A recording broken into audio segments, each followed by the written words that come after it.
ظفر آدمی نہ جانیے گا اس کو کبھی، ظفر آدمی نہ جانیے گا اس کو کبھی، ہو وہ کیسا ہی صاحب فہم و ذکا، جسے عیش میں یاد خدا نہ رہی، جسے تیش میں خوف خدا نہ رہا۔ شکر کو اللہ کے محبوب نے آدھا ایمان قرار دیا۔ شکر کو لازم کر لیں۔ جب ہم اللہ کی نعمتوں کا شکر ادا کرتے ہیں تو اللہ جل شانہ اس کے بدلے میں ہمیں اور زیادہ نعمتیں عطا فرماتا ہے۔ فرمایا لئن شکرتم لازیدنکم، اگر تم میری نعمتوں کا شکر ادا کرو گے تو میں تمہیں اور زیادہ عطا کروں گا۔ اور ایک مقام پہ فرمایا فاذکرونی اذکرکم واشکروا لی ولا تکفرون، فرمایا کہ تم مجھے یاد کرو تو میں تمہیں یاد کروں گا، اور میرا شکر ادا کرو اور میری ناشکری مت کرنا۔ مومن اللہ کی نعمتوں کا شکر گزار ہوتا ہے۔ حضور علیہ الصلوۃ نے ارشاد فرمایا کہ مومن کی بھی عجیب بات ہے کہ جب اس کے اوپر کوئی نعمت کی جاتی ہے تو یہ اللہ کی نعمتوں کا شکر ادا کرتا ہے، اور جب اس کے اوپر کوئی مصیبت آتی ہے، آزمائش آتی ہے، تو یہ اس کے اوپر صبر کرتا ہے۔ تو جب یہ شکر کرتا ہے پھر بھی اس کا فائدہ ہے، اور جب یہ صبر کرتا ہے پھر بھی اس کا فائدہ ہے، اس صورت میں کہ اللہ جل شانہ اس کے درجات بلند کر دیتا ہے۔ تو جب اللہ ہمیں نعمتیں عطا فرمائے تو ہمیں اللہ کی نعمتوں پر شکر ادا کرنا چاہیے، اور جب ہمارے اوپر کوئی آزمائش آئے، کوئی تکلیف آئے، کوئی مصیبت آئے تو اس وقت اس مصیبت آزمائش پر صبر کرنا یہ ایک مومن کی نشانی ہے۔ ظفر آدمی نہ جانیے گا اس کو کبھی، ظفر آدمی نہ جانیے گا اس کو کبھی، ہو وہ کیسا ہی صاحب فہم و ذکا، جسے عیش میں یاد خدا نہ رہی، جسے تیش میں خوف خدا نہ رہا۔ حضور علیہ الصلوۃ نے ارشاد فرمایا کہ جس شخص میں یہ تین خصلتیں ہوں تو اللہ جل شانہ اس کو اپنی رحمتوں سے نوازے گا۔ پہلی خصلت کیا ہے؟ فرمایا کہ اس کے ساتھ کوئی زیادتی کرے اور وہ بدلہ لینے پر قادر ہو، وہ اتنی پاور رکھتا ہو کہ اس شخص سے بدلہ لے سکتا ہے، لیکن وہ اللہ کی رضا کے لیے اس کو معاف کر دے، تو حضور نے فرمایا اللہ ایسے شخص کو اپنی رحمتیں عطا فرمائے گا۔ اور دوسرے نمبر پہ فرمایا کہ ایسا شخص جسے غصہ آیا ہو اور وہ غصے کو اللہ کی رضا کے لیے پی جائے، تو فرمایا اللہ ایسے شخص کو بھی اپنی رحمتوں سے نوازے گا۔ اور تیسرے نمبر پہ حضور نے فرمایا وہ شخص جس کے اوپر اللہ اپنی نعمتوں کا نزول فرمائے اور وہ ان نعمتوں کے اوپر اللہ کا شکر ادا کرے، تو فرمایا یہ تین وہ شخص ہیں جن کے اوپر اللہ جل شانہ اپنی رحمتوں کا نزول فرماتا ہے۔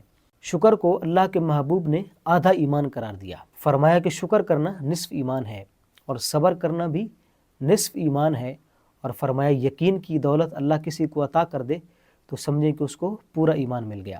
لیکن یہ کام بہت مشکل ہے، شکر کرنا اور اسی طرح صبر کرنا۔ شکر کرنا بھی بہت مشکل کام ہے اور صبر کرنا بھی بہت مشکل کام ہے۔ اللہ سورۃ الملک میں فرماتا ہے کہ قل هو الذی انشأکم وجعل لکم السمع والابصار والافئدہ قلیلا ما تشکرون۔ فرمایا کہ اے محبوب فرما دیجئے تمہارا رب وہی ہے جس نے تمہیں پیدا کیا ہے، وجعل لکم السمع جس نے تمہارے کان بنائے ہیں، والابصار تمہاری آنکھیں بنائی ہیں، والافئدہ تمہارا دل بنایا ہے، قلیلا ما تشکرون لیکن تم میں سے تھوڑے ہیں جو اللہ کی نعمتوں کا شکر ادا کرتے ہیں۔ تو نعمتوں کا جو شکر ادا کرنا ہے یہ بہت مشکل کام ہے، اور تھوڑے لوگ اللہ کی نعمتوں پر شکر ادا کرتے ہیں۔ فرمایا ان اللہ لذو فضل علی الناس ولکن اکثرهم لا یعقلون۔ فرمایا اللہ تو بندوں کے اوپر اپنا فضل فرماتا ہے، اپنی نعمتیں فرماتا ہے، اور بندے ہیں کہ وہ اللہ کا شکر ہی ادا نہیں کرتے۔ اب شکر کیسے ادا ہوگا؟ شکر اسی وقت طبیعت میں پیدا ہوتا ہے کہ جب بندہ اپنے سے کم درجے کے لوگوں کو دیکھتا ہے۔ مثال کے طور پر اللہ نے کسی کو اپنا مکان دیا ہے تو وہ ایسے لوگوں کو دیکھے کہ جن کے پاس اپنا مکان ہی نہیں ہے۔ اسی طرح اگر اللہ تبارک و تعالیٰ نے کسی شخص کو اولاد سے نوازا ہے تو وہ ان لوگوں کو دیکھے کہ جن کے پاس اولاد نہیں ہے، تو پھر اس کی طبیعت میں شکر پیدا ہوگا اور وہ اللہ کا شکر ادا کرے گا کہ اللہ تو نے مجھے ان نعمتوں سے نوازا ہے۔ حضرت انس بن مالک رضی اللہ تعالیٰ عنہ روایت کرتے ہیں کہ حضور علیہ الصلوۃ نے ارشاد فرمایا کہ جب تم دنیا میں دیکھو تو اپنے سے کم درجے کے لوگوں کو دیکھو، اور فرمایا دین میں دیکھو تو اپنے سے اوپر والے لوگوں کو دیکھو۔ یعنی اگر اللہ نے کسی کو دنیا عطا فرمائی ہے تو تمہارے دل میں یہ تمنا پیدا نہ ہو کہ یہ دنیا مجھے بھی مل جائے، اگر اس کو عطا کی گئی ہے تو۔ لیکن اس کے برعکس اگر اللہ نے کسی کو علم عطا کیا ہے تو تمہارے دل میں یہ خواہش ضرور پیدا ہو کہ اللہ تو نے اس کو عالم بنایا ہے، تو نے اس کو حافظ بنایا ہے، تو نے اس کو قاری بنایا ہے، تو اے اللہ مجھے بھی یہ علم عطا فرما۔ حضور نے ارشاد فرمایا کہ جس شخص نے دنیا میں اپنے سے کم درجے کے لوگوں کو دیکھا اور دین میں اپنے سے اوپر والے لوگوں کو دیکھا تو فرمایا گویا کہ اس نے اللہ کی نعمتوں کا شکر ادا کیا، اور فرمایا جس نے دنیا میں اپنے سے اوپر والے لوگوں کو دیکھا اور دین میں اپنے سے کم درجے کے لوگوں کو دیکھا تو دنیا میں دیکھنا ہے تو پھر اپنے سے کم درجے کے لوگوں کو، اور اگر دین میں دیکھنا ہے تو پھر اپنے سے اوپر والے لوگوں کو دیکھنا ہے۔ گویا اس نے اللہ کی نعمتوں کی ناشکری کی۔ تو ہمیشہ اپنے سے کم درجے کے لوگوں کو دیکھیں دنیا میں، اور جب دین کا معاملہ آئے تو پھر اپنے سے اوپر والے فضیلت والے لوگوں کو دیکھیں اور نیکیوں میں آگے بڑھتے چلے جائیے۔ شیخ سعدی شیرازی علیہ رحمہ آپ ایک دن مسجد میں تشریف لے گئے اور غربت کا وقت تھا اور آپ کے پاس ایک ہی جوتا موجود تھا، تو جب نماز پڑھ لی تو باہر نکلے تو جوتا موجود نہیں تھا۔ فوراً حرف شکایت زبان پہ آیا اور اللہ سے عرض کی، اے اللہ ایک ہی جوتا تھا اور وہ بھی اس نے اٹھا لیا، تو اب میں کیا کروں گا؟ کچھ دیر کے بعد وہاں سے چلے، تھوڑی ہی آگے گئے تھے تو حضرت شیخ سعدی علیہ رحمہ نے دیکھا کہ ایک شخص ہے جس کے پاؤں ہی نہیں ہے۔